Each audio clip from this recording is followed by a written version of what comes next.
দেখো আমার বাপি কত সুন্দর কাজ করছে, মিস্ত্রি হয়ে গেছে। দেখো দেখো তোমরা দেখো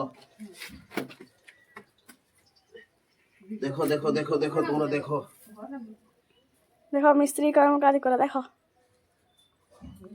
বল, দেখো কেমন মিস্ত্রি কাজ করছে। দেখো বাপি বলো কি কাজ, এটা কি করছে বলো একটু। এটা আমি করছি, কি যে বলে মুরগির খোয়ার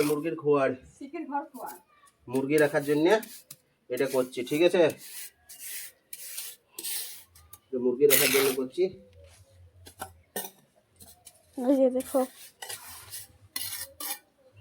চলো গাইজ, ফাইনালি আজ তৈরি হয়ে গেছে মুরগির ঘর, হাঁসের ঘর। এটা তৈরি করে দিয়েছি ফাইনালি, ঠিক আছে? তৈরি করে দিয়েছি নিজের হাতে বানানো। খুব ভালো লাগলো কাজটা দেখে, আমার নিজেরই খুব ভালো লাগছে যে আমি কাজটা করতে পেরেছি। খুব ভালো লাগছে, ঠিক আছে?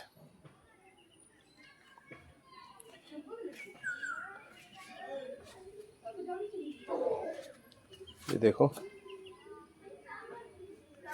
ঠিক আছে। আর এই মুরগি রয়েছে আমার, এই যে বাচ্চা, ছোট ছোট পোলট্রি বাচ্চা এগুলো। এটা একটা রয়েছে, তিনটে, দুটো, ওইখানে তিনটে রয়েছে। এই যে একটা বড় রয়েছে, আর ওই একটা রয়েছে। এইগুলোর জন্য এটা বানিয়েছি। কেমন হয়েছে জানাবে, নিজের হাতে বানানো তো। আমি কোনো রাজমিস্ত্রি, পাকা মিস্ত্রি না, তো নিজের হাতে বানিয়েছি। ভালো লাগলে লাইক, কমেন্ট, শেয়ার করে দেবে একটু। থ্যাংক ইউ, ধন্যবাদ।